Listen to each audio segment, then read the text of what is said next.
Hora H do Agro, com Kellen Severo. Oferecimento Ihara.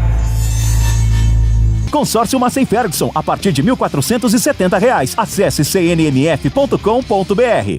Olá, sejam muito bem-vindos ao Hora H do Agro, um programa onde discutimos e analisamos os temas que mais importam para o agronegócio brasileiro.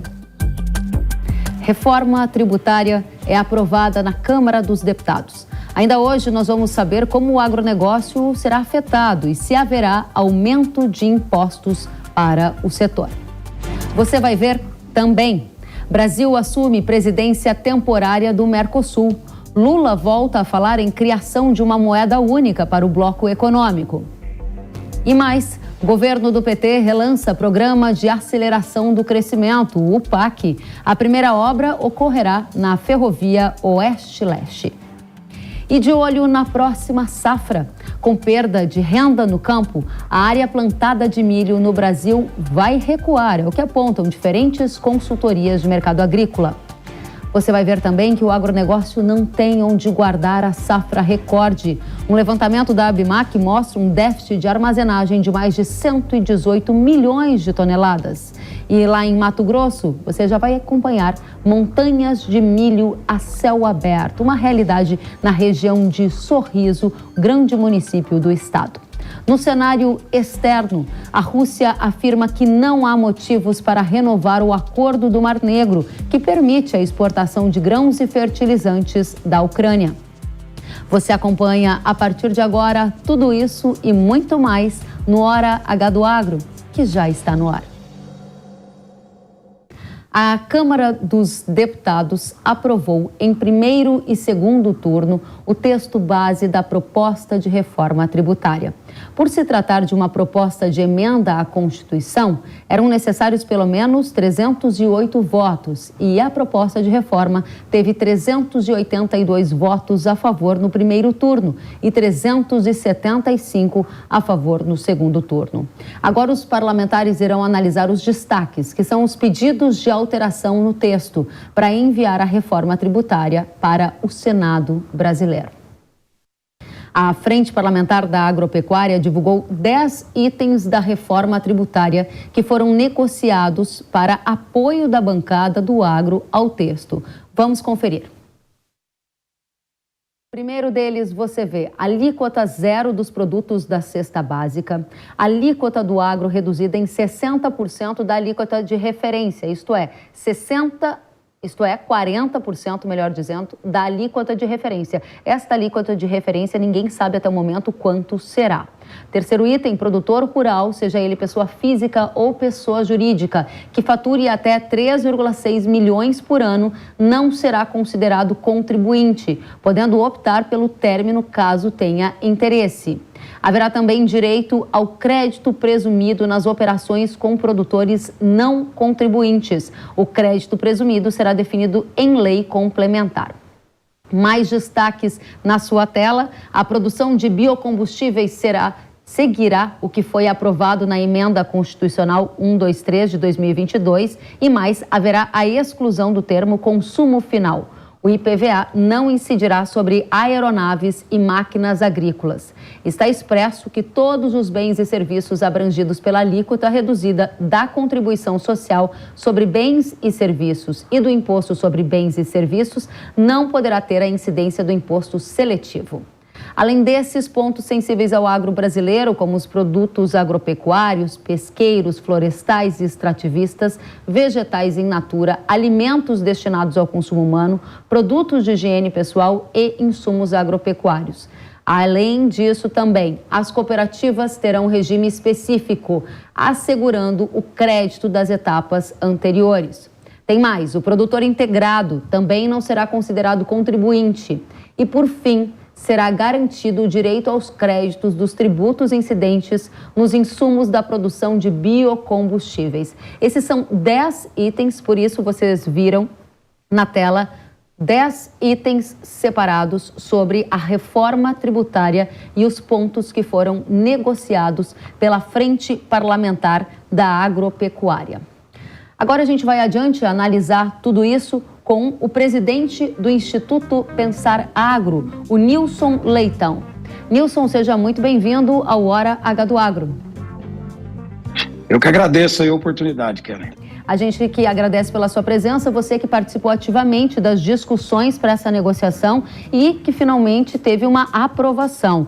Uma aprovação muito rápida, diga-se de passagem, Nilson. A pergunta que fica é, a reforma tributária aprovada, ela prejudica o agro?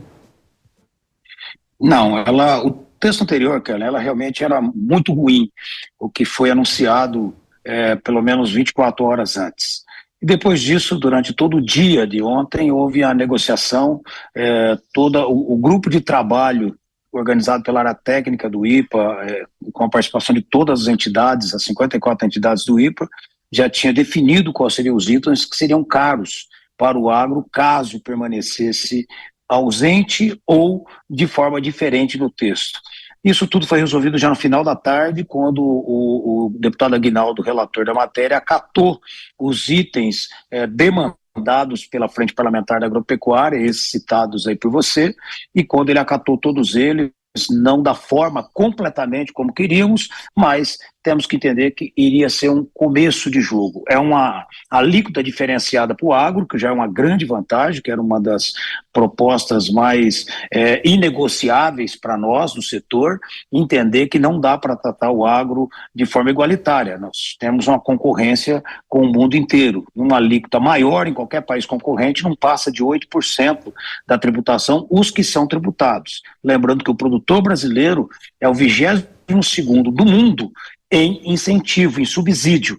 Então, não está no céu do brigadeiro. Em terceiro ponto a isso, como argumento para ter uma alíquota diferenciada, o setor produtivo é uma indústria de céu aberto e que não tem uma logística que barateia esse transporte, não tem seguro rural suficiente, ele não tem uma estrutura estática, como você disse, mais de 118 milhões de toneladas ficarão a céu aberto, então isso atrapalha a comercialização também para o produtor rural, que vende antecipado e acaba não tendo o lucro que poderia ter. Então são muitos ingredientes e fora tudo isso, nós temos uma grande parte das propriedades brasileiras que vivem aí numa dificuldade enorme para a subsistência. Então tem uma diferença entre produtores rurais e a produção rural.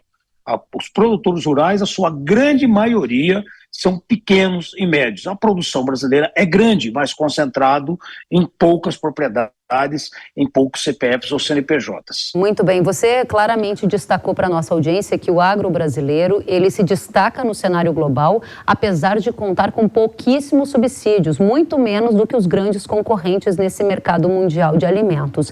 A minha pergunta aqui, Leitão, é sobre quanto mais o agro vai pagar de impostos. E por quê? Porque mesmo que o agro tenha conseguido uma alíquota diferenciada em relação a outros setores da economia brasileira, 40% de uma taxa de referência de IVA que a gente não conhece. E a minha pergunta é, isto vai aumentar impostos para o agro? Eu acho que vai alcançar pouquíssimo a parte de cima, mas 98,7%, para não falar 99%, do agro não sofrerá nenhum tipo de aumento de imposto. Não terá aumento para isso. A cesta básica será totalmente desonerada e a vantagem dessa nova lei é que o crédito ocorre desde o início da cadeia, ou seja, já na produção, desde o insumo. Então, quando chegar na prateleira do supermercado, é isso que hoje vem acarretando durante toda a cadeia, não ocorrerá mais. O próprio consumidor, quando comprar o seu produto alimentício no supermercado, ele saberá, se tiver algum imposto, estará lá destacado, diferente de hoje. Você paga num quilo de arroz X reais, mas você não sabe o que é o preço do arroz e o que é o imposto que está embutido. Você saberá e será o mínimo. Toda a cadeia da cesta básica, que hoje é um problema sério de compreensão, porque cada estado tem a sua cesta básica, isso mudará, porque terá uma cesta básica única, uma nacional, e todos os produtos estarão elencados em tarifa zero, imposto zero, isento de imposto. Isso faz uma diferença. E outros produtores, como o integrado, que o integrado é aquele que ele cria o frango para grandes frigoríficos ou suíno e assim por diante, mas ele é um prestador de serviço na sua propriedade, ele está totalmente isento e até uma faixa de 3.600.000 reais de receita anual também está isento de estar incluído no sistema tributário nacional. Muito então, bem. é claro que vai ser muito baixo isso que vai alcançar. Você disse que uma prateleira de cima, o que me leva a crer que são os grandes produtores que devem ser os mais afetados por aumento de impostos com a nova reforma aprovada. Só para deixar claro o que você também trouxe para a gente, de acordo com o texto aprovado, o produtor rural, seja ele pessoa física ou pessoa jurídica, que fature até 3,6 milhões por ano, não será tributado com o IVA. Os demais serão, por isso você coloca também esse certo alívio mencionado por você em que 90% não seriam impactados. Eu vou adiante porque muita gente nos mandou perguntas, Nilson, querendo saber sobre a incidência de impostos sobre insumos. Hoje a cadeia é praticamente isenta ou paga uma taxa de 2%, 3%. Com um IVA de 40% de algo que a gente não sabe qual vai ser a taxa de referência, há uma grande preocupação sobre quanto mais toda a cadeia agro vai precisar desembolsar em impostos. Quanto mais? Isso, a grande maioria ficará isento, vai continuar sendo o mesmo caminho para melhor.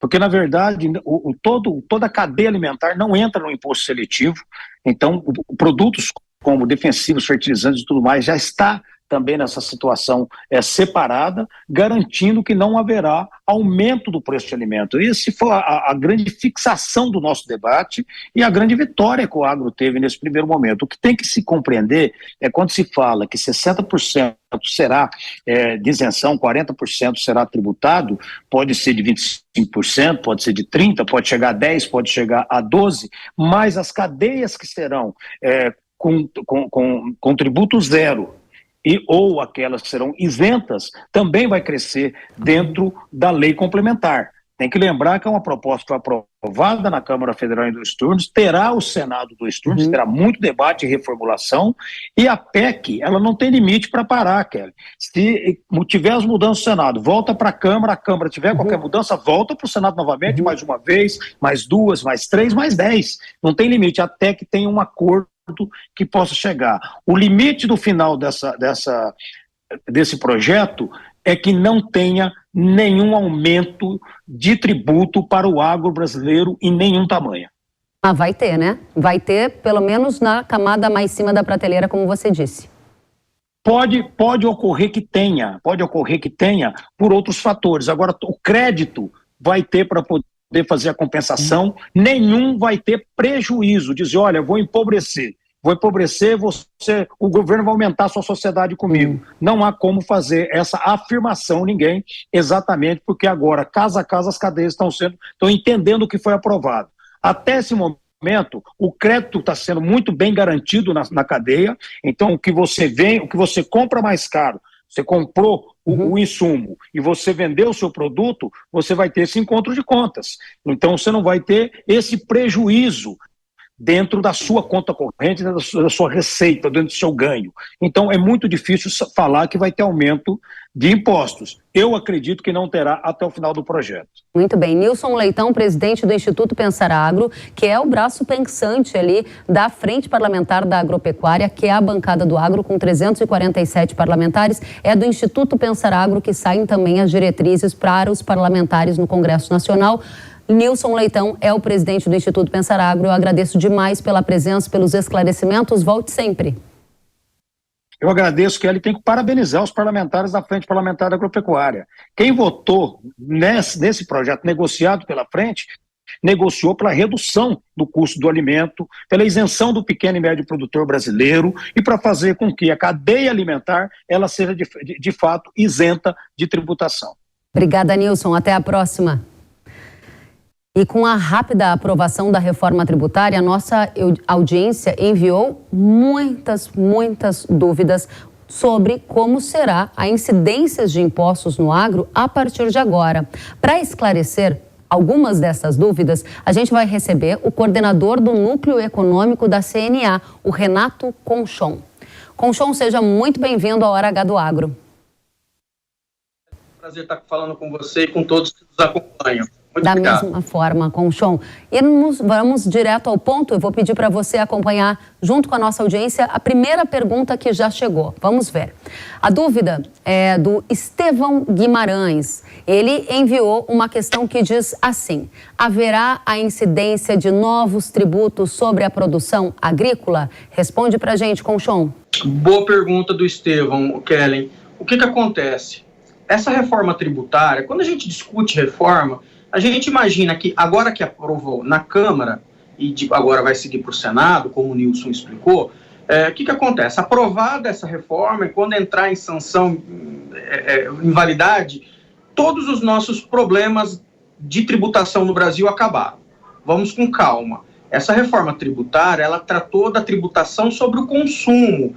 Ela não mexeu em nada na tributação sobre a renda. E aí a gente lembra o imposto de renda pessoa física da atividade rural, o FUN rural ou outras questões, o ITR, não foram tratados nessa reforma. Essa reforma tratou da junção do ICMS e do ISS, que hoje são tributos estaduais e municipais. Será criado um novo tributo denominado IBS, Imposto sobre Bens e Serviços, que ficará sob a gestão dos estados e dos municípios. Concomitante, o PIS, PASEP e a COFINS, que são contribuições federais atuais, passarão a ser um único tributo denominado CBS, Contribuição de Bens e Serviços de responsabilidade da União. Ou seja, nós temos hoje 4 tributos, a PIS, a COFINS, o ISS e o ICMS, que serão juntados. Tem a questão do IPI também, que é federal hoje, e entrou nessa reforma.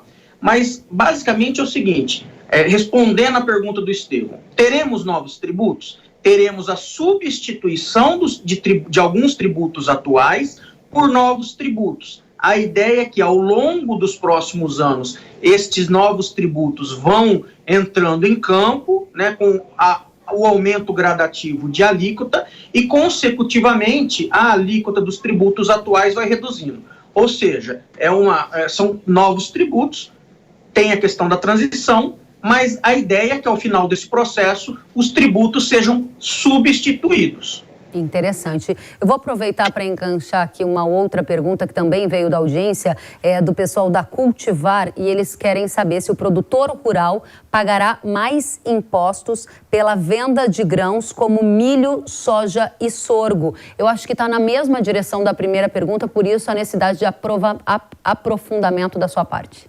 Por favor. Claro, ótima pergunta. A primeira pergunta que o produtor rural tem que se fazer hoje é: bom, caso sancionada essa reforma, eu terei impacto? A pergunta é: o produtor rural tem um faturamento superior a 3 milhões e 600? Por que eu faço essa pergunta? Porque, como o Nilson Leitão explicou, se a PEC for aprovada, sancionada da maneira que foi aprovada na Câmara dos Deputados, o produtor rural que fatura até 3 milhões e 600, ele não é contribuinte direto do IBS, da CBS, que eu falei anteriormente. Mas se ele quiser ter direito aos créditos dos insumos, do fertilizante, da semente, do defensivo, da muda, enfim, da ração, se ele quiser, na compra desses insumos, virá com crédito de imposto. Se ele quiser se creditar disso, ele vai ter que falar que ele quer ser contribuinte desse tributo. Se ele não quiser ser contribuinte do tributo, ele vende a sua produção, aí, lembrando, o corte até 3 milhões e 600, e ele não é contribuinte do IBS. Portanto, ele não paga na saída, mas lembra que ele pagou na entrada dos seus insumos, tá? Se ele não for contribuinte, quando ele vender esse produto, a soja e o milho, no exemplo, para uma trading, para uma cooperativa, para uma agroindústria, essa agroindústria terá direito a um crédito presumido, que será calculado pelo Conselho Federativo num segundo momento. Não é agora que a gente discute isso. Então, a agroindústria adquirente tem o direito ao crédito presumido. Pois é, se ele for pessoa física, se ele ficar de fora do modelo. Se ele se inserir no modelo do IBS, ele transferirá o crédito sim, e aí sim, eventualmente ele tem que pagar algum recolhimento de tributo, mas ele vai transferir o crédito integral para essa trading, para essa cooperativa. Lembrando que, se ele for contribuinte, esses produtos, soja e milho, que tudo indica não, que foi aprovado, é que eles tenham a alíquota reduzida quanto comparado à alíquota cheia, que foi o que o Nilson explicou anteriormente aqui no ar. Para fechar esse ponto e nós passarmos para a segunda pergunta que veio também da audiência, a ProSoja Mato Grosso nos disse em algum momento de uma apuração que fez com eles que desta maneira o produtor ele é taxado na produção, mas ele não se beneficia do crédito, porque o crédito vai ser uma segunda parte, como por exemplo as tradings. Esse raciocínio que eu entendi, posso ter entendido errado, está correto? Olha, vai depender muito, eu acho que são muitas interpretações. Como eu falei, e repito, independente para o pequeno, para o médio ou para o grande produtor, quando ele comprar o insumo dele, vai ser transferido um crédito que vem desses insumos na sua aquisição. A pergunta que esse produtor vai ter que se fazer é: eu quero me creditar e recuperar esse imposto? Quanto que isso vale? Se ele falar que quer se creditar disso, ele tem que ser contribuinte do tributo, como eu falei. Okay. Por isso a opção. Se ele não for contribuinte, tá tudo bem, ele não vai pagar e a agroindústria pega o crédito presumido. Se ele for contribuinte, ele vai ter que fazer o balanço. Lembrando que são produtores acima de 3 milhões e 600 de faturamento. Perfeito. Ótimo. Okay? Vamos para a próxima pergunta. Colocar no ar agora a pergunta que veio do Gil Bandeira. Acho que você já deu a dica e já respondeu, mas vale a pena reforçar. O Gil pergunta: o pequeno produtor vai ser atingido por aumento de tributação? Vai ser, Conchon? A pergunta é: o que é o pequeno produtor para o Gil? Se ele for um pequeno produtor que fatura até 3 milhões e 600, ele não vai ter a oneração na saída dos seus produtos. Se ele quiser se recuperar do crédito, aí sim que ele tem que ser contribuinte. Então, vamos imaginar, é uma questão bastante interessante, Kelly, que é o seguinte: na PEC está descrito que a venda de produtos hortícolas serão isentos, serão alíquota zero, serão isentos. Ou seja, quando ele vender, vai ser zero. Então, imagina que o Gil, ele produza batatas, por exemplo. Ou seja, a saída dele é de batata, é hortícola, vai ser zero. Se ele se creditar na compra no caso da semente, do fertilizante, ele vai ter o crédito, vai vender a zero e ainda ele fica com direito a crédito que ele poderá solicitar a restituição. Mesmo sendo um pequeno produtor que fatura R$1 milhão ou R$500 mil. Então, o produtor, sim, ele vai ter que fazer conta.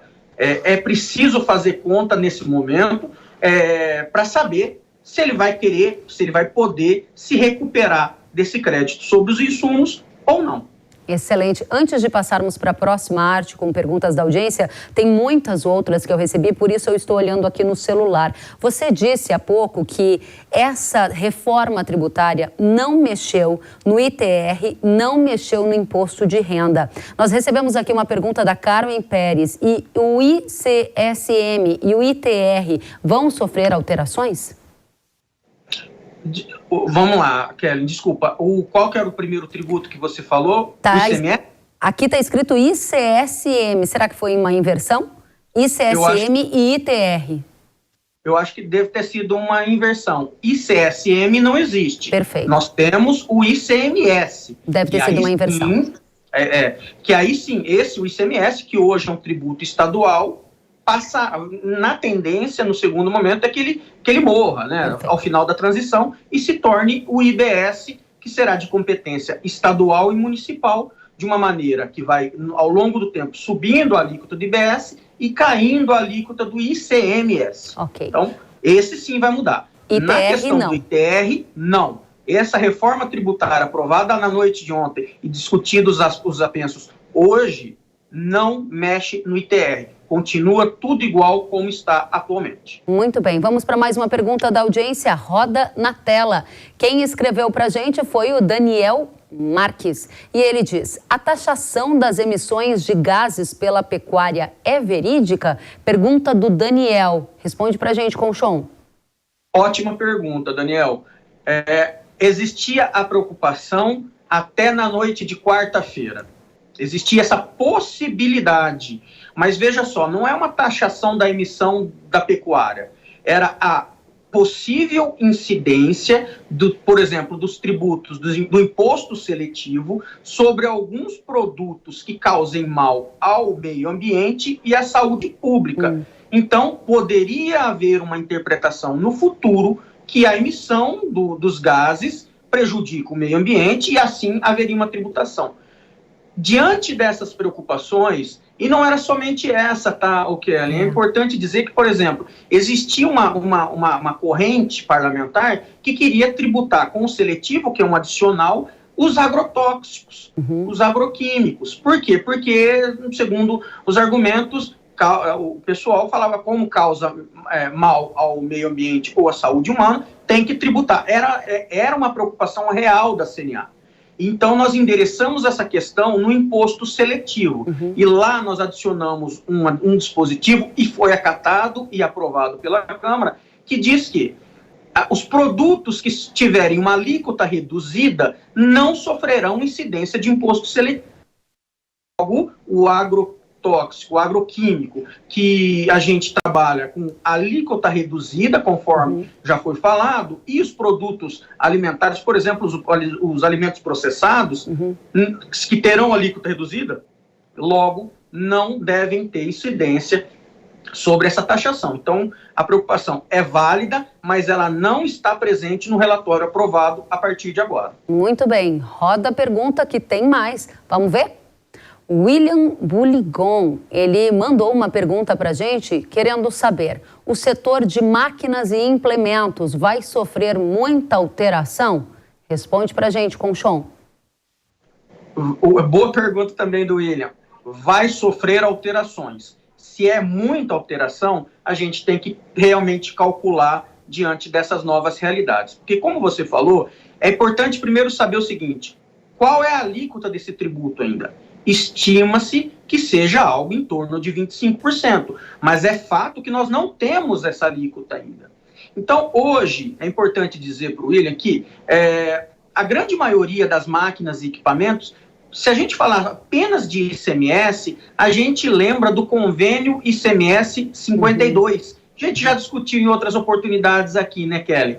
E esse convênio ICMS, ele reduz a base de cálculo do ICMS atual, ou seja, as máquinas e os equipamentos têm algum benefício do ICMS. Como eu falei, o ICMS tende a morrer ao longo do tempo, e com isso todos os benefícios fiscais, e o convênio 52, e no novo tributo, IBS mais a CBS, será aplicado sobre as máquinas e equipamentos. Então pode sim, realmente, ao final dessa transição, haver um aumento dos preços por conta desse aumento da tributação sobre máquinas e implementos. Agora havia uma dúvida também sobre incidência de IPVA para máquinas agrícolas. Esse ponto foi dirimido, não haverá IPVA para máquinas agrícolas.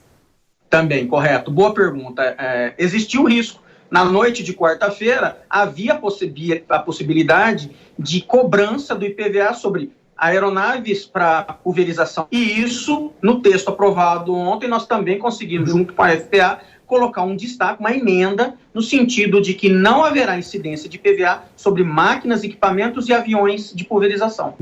Excelente. Antes da gente passar para a primeira, eu preciso explorar algo que você deixou aqui para a gente aprofundar. Você disse, não sabemos qual vai ser a alíquota neutra e estima-se que ela vai ser de 25%, então o agro pagaria um IVA de 40% desses 25% que são estimados. Hoje a gente vai acompanhar mais detalhes ainda aqui no Hora H do Agro. Ouvimos o governador de Goiás, Ronaldo Caiado, e aqui em entrevista à Jovem Pan ele disse que projeta 35% nessa alíquota neutra, chamada alíquota padrão ou de referência. Quando saberemos qual vai ser essa alíquota? É quase que um cheque em branco? A gente aprovou uma reforma sem saber qual vai ser a alíquota? Esse dado seria importante realmente a gente ter tido essa informação dos dados da própria Receita Federal, sem sombra de dúvida.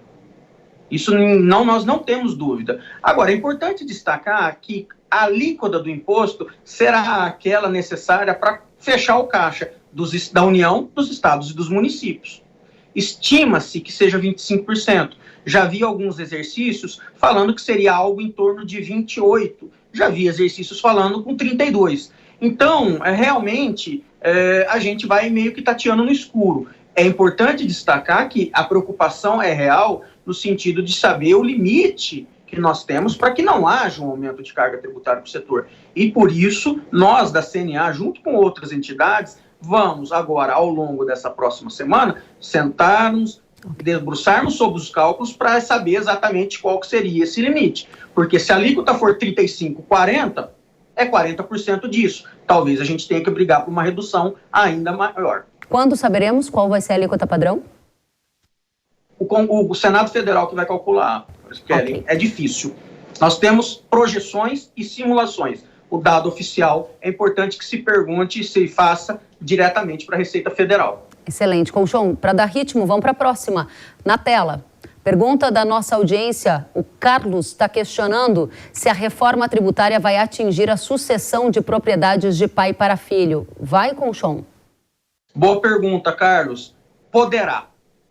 É difícil afirmar que haverá, porque neste momento a Câmara dos Deputados debate a questão do ITCMD. Ora, Renato, mas você falou no começo que essa reforma mexe na tributação sobre o consumo. É verdade. Entretanto, tem alguns dispositivos que nós já conversamos aqui, que é a possibilidade da tributação do IPVA. Mas o IPVA é sobre o patrimônio. Exato. Ele mexeu na tributação, a reforma mexeu na tributação sobre o consumo, mas alguns itens sobre o patrimônio. Por exemplo, o IPVA, o IPTU e também o ITCMD. Neste caso, o ITCMD, ele incide sobre a sucessão familiar, né? Que a gente sabe que é um tributo estadual. Quais são as mudanças do ITCMD aprovadas na Câmara? Que haverá uma gradação de alíquotas, poderá haver, e também a questão de tributação de patrimônio declarado no exterior. Então, é possível que haja uma tributação sobre Calma, deixa eu reformular, desculpa. Hoje existe o ITCMD, hoje já incide sobre a transferência de patrimônio. Poderá haver mudanças, sim, nesse tributo. Haver o texto que será aprovado, tem algumas emendas que estão sendo debatidas nesse momento pela Câmara dos Deputados. Renato Colchon, a gente poderia ficar horas aqui, porque são centenas de perguntas da audiência especializada em agro, querendo saber com profundidade o que vai mudar na prática na vida do campo. A gente vai voltar a conversar certamente. Agradeço demais a você, que é coordenador do Núcleo Econômico da CNA, Renato Colchon. Volte sempre. Te agradeço, Kelly. Desejo um abraço a todos, um bom final de semana. Um abraço. A você também. Obrigada. E vamos ainda mais fundo nesse debate sobre reforma tributária. A gente convidou mais um especialista, a Gabriela Rosa. Ela é coordenadora de Jurídico e Tributário da BMJ Consultores Associados. Também se debruçou sobre esse texto da reforma e vai trazer detalhes para a gente. Primeiramente, seja muito bem-vinda, Gabriela. Obrigada, Kelly. Bom estar aí. Obrigada pela presença. Primeira questão que vocês da BMJ nos chamaram a atenção é de que foi incluída uma emenda à PEC que prevê uma contribuição estadual sobre produtos primários e semi-elaborados para que haja um investimento em obras de infraestrutura para substituir a contribuição de fundos estaduais, como, por exemplo, o FETAB de Mato Grosso ou o Fundeinfra de Goiás. O que isso significa? O que estados que não têm essas contribuições passarão a ter e os que têm mudarão a alíquota? Conta pra gente. Bom, Kelly, a ideia basicamente aqui foi fruto do acordo que foi feito, inclusive, com o governador Ronaldo Caiado. Isso foi uma coisa que foi falada pelo relator Aguinaldo Ribeiro em plenário, que isso foi fruto dessa negociação e que, nesse caso, a ideia basicamente é criar uma contribuição, ela está lá prevista, para que os estados possam instituir sobre produtos semi-elaborados e produtos primários, para que isso possa ser investido em fundos associados à infraestrutura.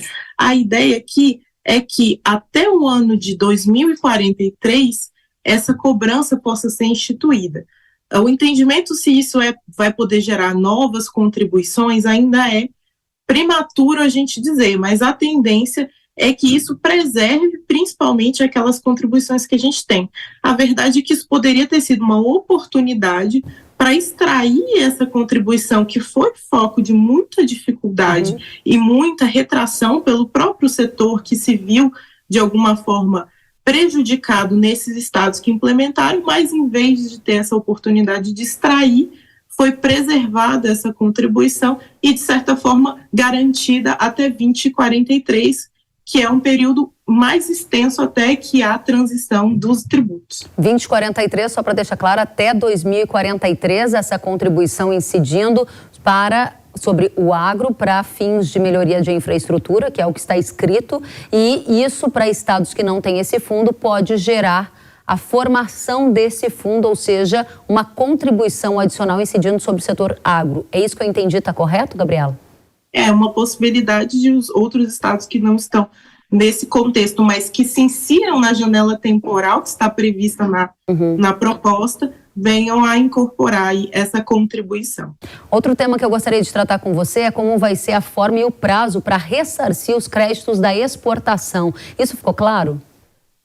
Não, esse foi um dos temas que pode ser considerado uma derrota nas articulações da bancada ruralista e no setor de agro como um todo. Por quê? Foi trazida essa colocação de que se você não tem um texto na Constituição dizendo um prazo máximo para o ressarcimento de crédito, a gente vive um contexto de muita incerteza. Hoje o ICMS representa um bolo significativo de créditos acumulados na exportação.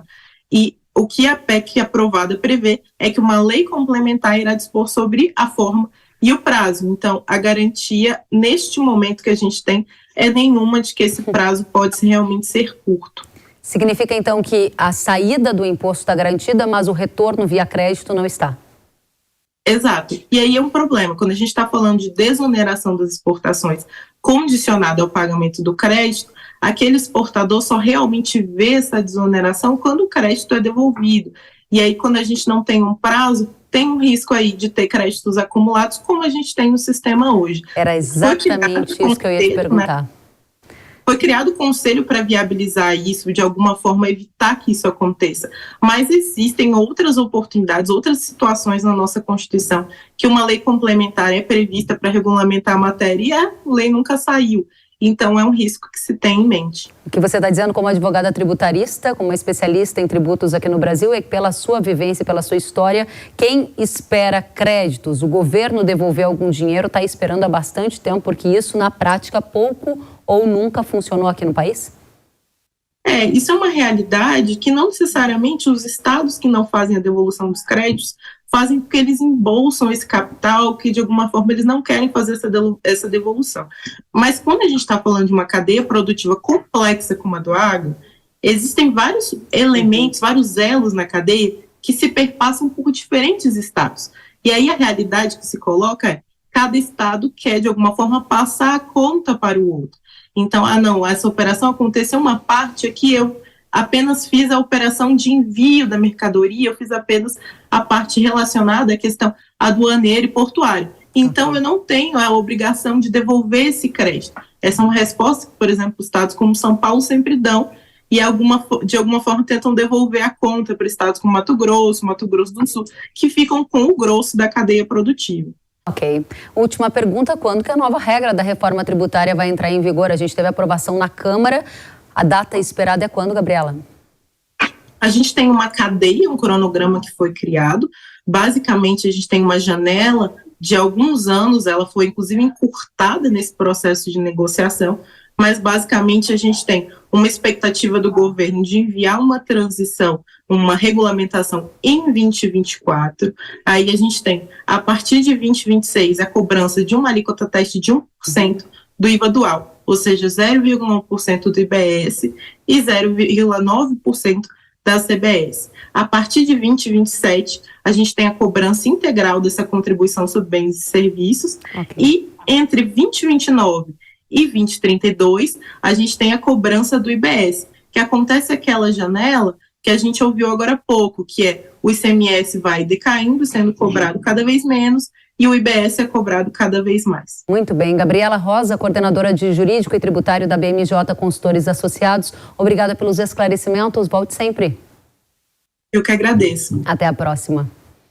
O governador de Goiás, Ronaldo Caiado, criticou a aprovação da reforma tributária. Segundo ele, as tradings serão as grandes beneficiadas quando a avaliação se refere à reforma tributária no agronegócio. Vamos conferir um trecho da entrevista concedida à Jovem Pan News. Mas a quem interessa, eu quero concluir, a quem interessa essa reforma tributária? Quem é que é o grande beneficiário dela?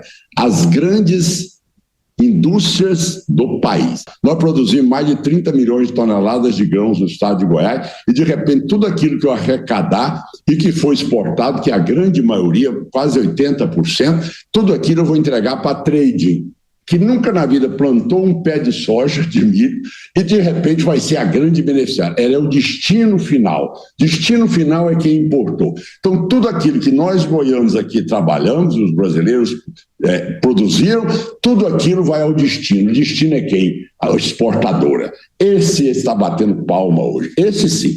Esse está aplaudindo. A mega empresa brasileira, que não é competitiva, está aplaudindo isso aí. Muito bem, obrigada, Ronaldo Caiado, pelos detalhes. A entrevista completa está disponível nas nossas redes sociais.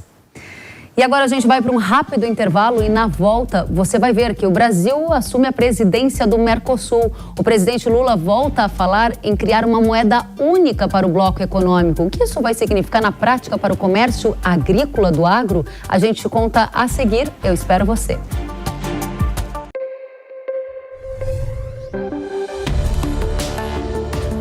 O agro, setor que movimenta a economia brasileira, gerando renda, emprego e oportunidades para toda a população.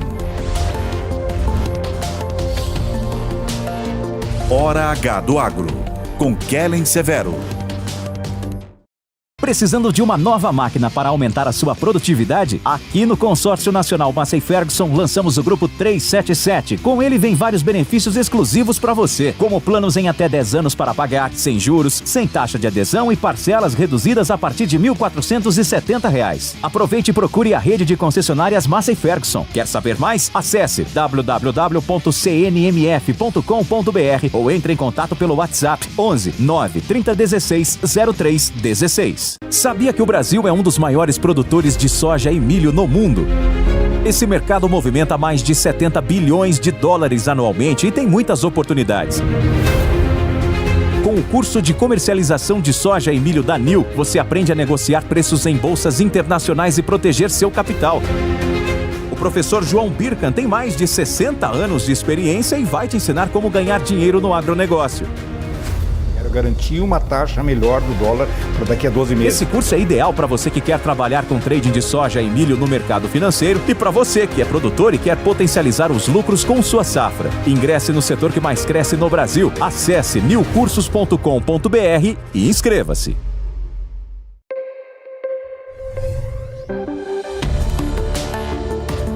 O agro, setor que movimenta a economia brasileira, gerando renda, emprego e oportunidades para toda a população.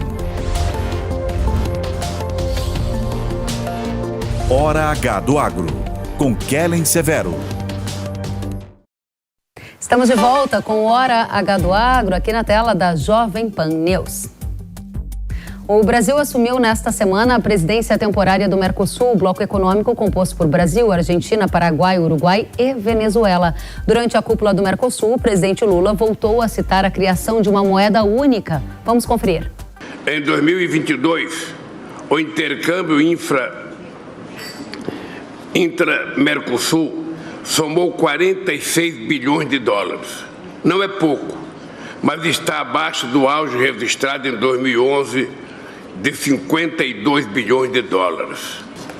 A adoção de uma moeda comum para realizar operações de compensação entre nossos países contribuirá para reduzir custos e facilitar ainda mais a convergência. Falo de uma moeda de referência específica para o comércio regional que não eliminará as respectivas moedas nacionais. Para tratar deste tema, a gente convidou José Carlos de Lima, sócio-diretor da marca Extrati. Zé Carlos, seja muito bem-vindo. Olá, Kellen. É um prazer estar aqui com você e com todo o seu público. Da mesma forma. A pergunta primária é o que é uma moeda comum no Mercosul que está sendo tão defendida pelo Lula? Então é curioso, né, a gente ter aí citado aí pelo Lula, né, já é a segunda moeda que ele propõe criar, né, lembrando que recentemente nós tivemos a proposta dos BRICS e agora tem aí a proposta de uma moeda do Mercosul. Primeiro, é importante considerar que uma moeda comum nada mais é do que uma moeda em que você tem, digamos, um elemento de valor que é balizado junto aos países que são, digamos, signatários dessa moeda. Hoje nós temos, além aqui, né, muito conhecida, é o euro, né, que acaba tendo um bloco econômico ali, né, da Comunidade Europeia. Ainda há outra moeda comum, que é aqui no Caribe, bem como ali na África, mas o que é importante a gente considerar é que são realidades de países completamente diferentes que acabam adotando a moeda para tentar facilitar o seu comércio, ou seja, as próprias transações comerciais. Interessante. Qual seria o impacto nas transações comerciais do agro? Seria uma menor dependência do dólar ou até do yuan, como a China quer, e aí o real perderia, ganharia força? O que impacta para o agro? Explica para a gente. Bom, primeiramente eu acho importante a gente colocar duas coisas, né? Quando a gente começa a falar em agronegócio, a gente precisa considerar que, de repente, a própria transação comercial do Brasil em yuan com a China, ela com certeza traria muito mais benefícios aqui para o Brasil.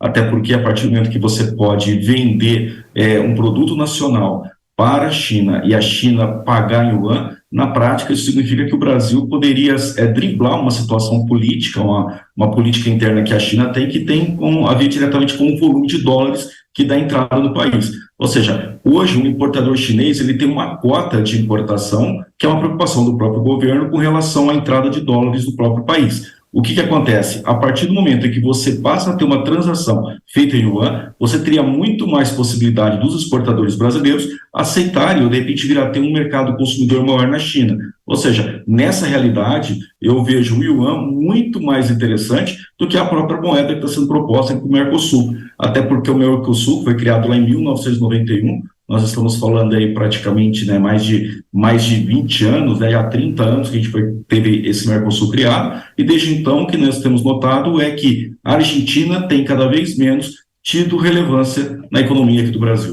Interessante. Então, entre uma moeda única e o uso de yuan nas transações do agro, você acha mais provável e benéfico o yuan do que essa moeda única que o Lula está defendendo para a Mercosul. Para finalizar, a pergunta é, se essa moeda única defendida pelo presidente da República virar uma realidade, isso vai demandar quanto tempo? Então, é muito boa a sua pergunta, porque uma coisa é a gente criar uma moeda comum, outra é tentar criar as bases para que essa moeda possa funcionar. E aqui tem uma grande diferença. Nós temos, por exemplo, hoje uma Argentina que convive com uma taxa de inflação aí da ordem de 114% inflacionada e uma taxa de juros de 97% ao ano. Aqui no Brasil nós temos uma taxa de juros de 13,75% e uma inflação de 4% anualizada. Ou seja, são duas realidades de países completamente diferentes e eu acho que essa diferença inflacionária é que vai ser o grande limitador para essa moeda. Eu acho muito difícil e pouco provável que ela realmente saia do papel, Kellen. Ou seja, essa moda pode não pegar, né? Zé Carlos, muito bom te receber. Volte mais vezes com mais tempo para a gente fazer análises ainda mais diversas para o agro. Você é muito bem-vindo. Obrigado, Kelly, e sempre à disposição. Obrigada. Agradecemos ao José Carlos de Lima, que é sócio-diretor da Marquestrate. A Safras e Mercado Consultoria projeta uma queda na área de milho na próxima temporada. A empresa revela que há projeção de recuo de 3% até 5% da área da safra verão, devido a uma perspectiva de margens menores aos agricultores. Vamos conferir o que disse Paulo Molinari, analista da Safras e Mercado. Provavelmente nós devemos ter alguma redução de área naquelas localidades, naqueles estados onde a demanda por milho de verão não é assim tão agressiva. Por exemplo, no centro-oeste do país, algumas regiões da Bahia, por exemplo, e devemos ter reduções naquelas localidades onde o milho tem uma boa safra de verão e tem espaço para redução de área. Por exemplo, São Paulo, Minas Gerais, o sul do Paraná, talvez Santa Catarina e Rio Grande do Sul. Então, uma queda de área de verão de 3% a 5% pode ser plenamente possível devido às situações de preços que nós estamos vivendo nesse momento. Essa redução de área de verão, ela não ocorre já 5 safras, né? A última safra foi que nós tivemos uma redução de área, foi a safra 17 e 18. Muito obrigada, Paulo Molinari, por antecipar essa tendência para a nossa audiência aqui no Hora H do Agro. E agora, essa imagem, vejam só, imagens de montanhas de milho a céu aberto. Já é uma realidade essa situação em áreas de Mato Grosso. O presidente do Sindicato Rural de Sorriso, Sadi, nos enviou a fotografia da cooperativa Coavil. O cenário reflete a dificuldade para guardar a safra recorde que está sendo colhida no Brasil. É bem provável que a gente comece a ver mais e mais imagens como essa.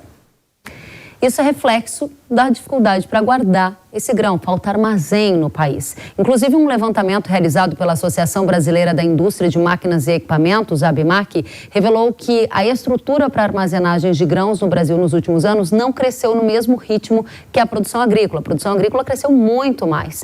E com uma safra recorde nessa temporada, o déficit de armazenagem no país já supera a marca de 118 milhões de toneladas. Nas nossas contas, isso significa que cerca de 37% da safra de grãos não tem onde ser guardada. Vamos conferir o que disse o representante da Câmara de Armazenagem da ABMAQ, sem antes lembrar que a falta de armazéns para estocar a safra é um dos motivos apontados por especialistas para a queda intensa do milho no Brasil. Se você pegar um histórico até o ano passado, uma média de crescimento da produção brasileira, você vê que ela cresceu ao longo do tempo, nesses últimos anos, décadas, em torno de 10 milhões de toneladas por ano. Nesse período, a nossa produção agrícola de grãos cresceu 1000%. De 90 a 2023, tem uma perspectiva de um crescimento de 1000%. E aí, você fazendo uma comparação sobre o crescimento da armazenagem, da capacidade estática de armazenagem no Brasil, você vê um cenário que todo ano ele cresceu em média 5 milhões de toneladas. Ou seja, frente àqueles 10 milhões de toneladas de crescimento anual, em média, a armazenagem cresceu só metade disso. E esse ano, em especial, ele está destacado, houve um crescimento da nossa produção acima daquela média esperada ou histórica de 10 milhões de toneladas, e a gente tem esse dado de uma produção em torno de 312 milhões de toneladas, uma capacidade estática para esse ano estimada em 194 milhões de toneladas, isso é um dado da ABMAQ, e um déficit surpreendente de 118 milhões de toneladas.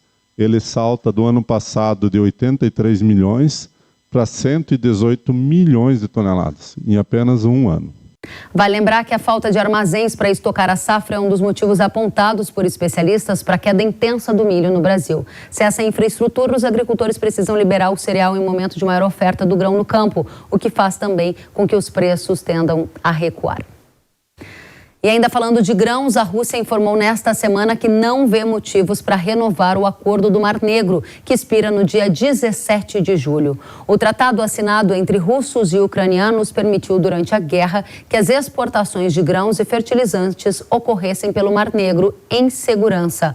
Moscou argumenta que há obstáculos às suas próprias exportações e, para renovar o acordo, quer que o seu banco agrícola estatal seja reconectado ao sistema global de pagamento SWIFT, alvo de sanções. A agência de notícias Reuters noticiou que a União Europeia estaria considerando o pedido russo. No fim desta semana, o porta-voz do Kremlin afirmou que a decisão final sobre o tema ainda não foi tomada.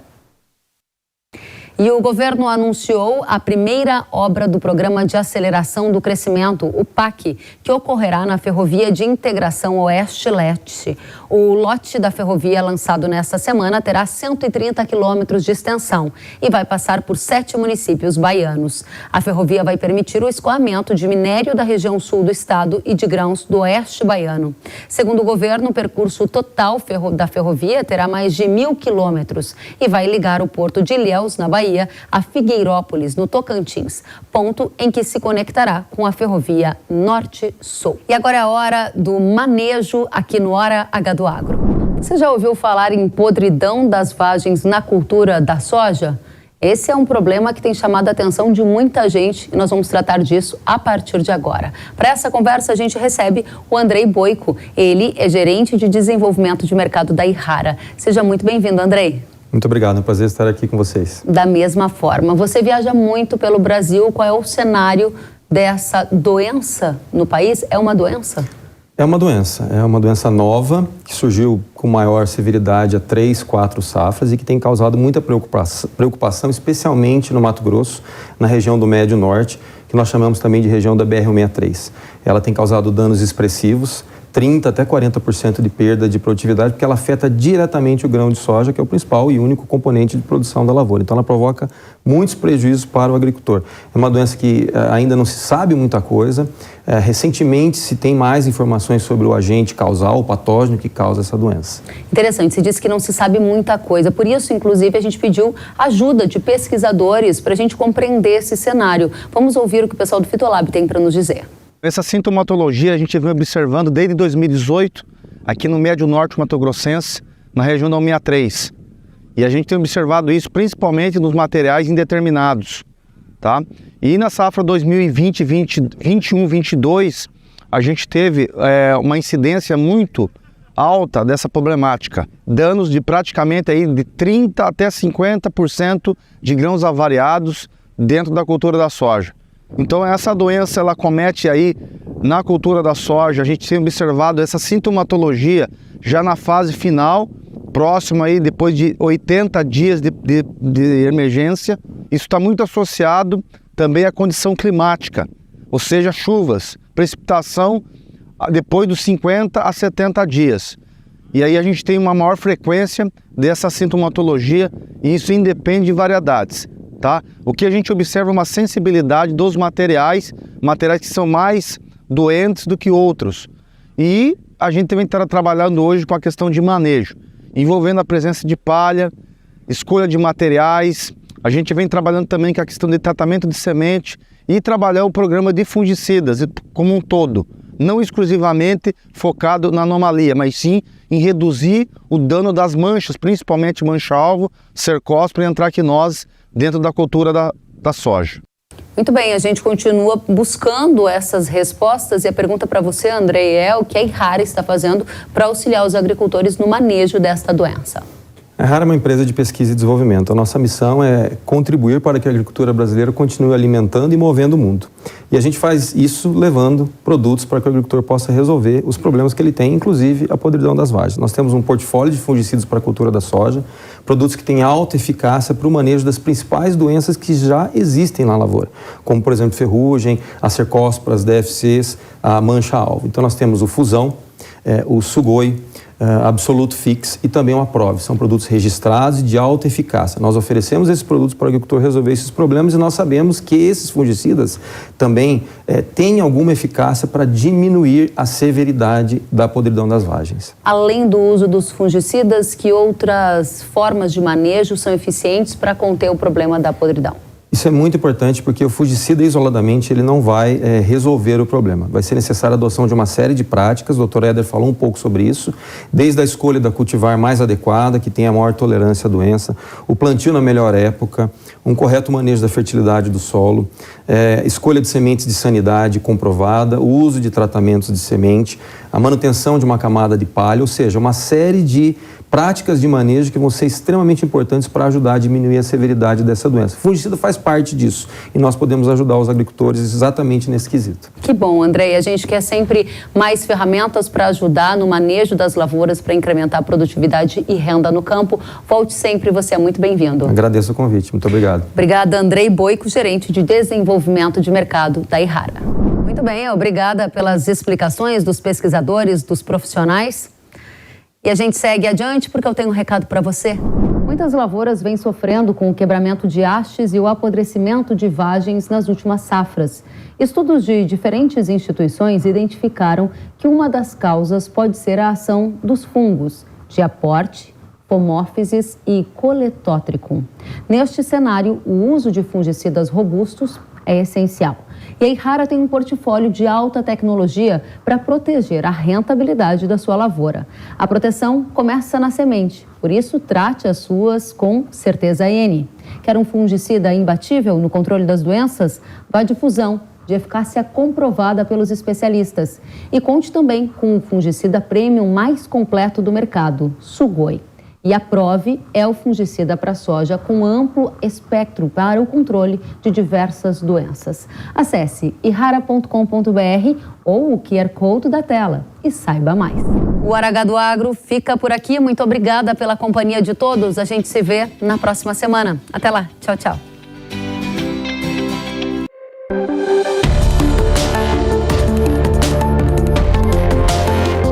Hora H do Agro, com Kellen Severo. Oferecimento Irrara. Consórcio Massey Ferguson, a partir de R$ 1.470. Acesse cnmf.com.br. Realização Jovem Pan News.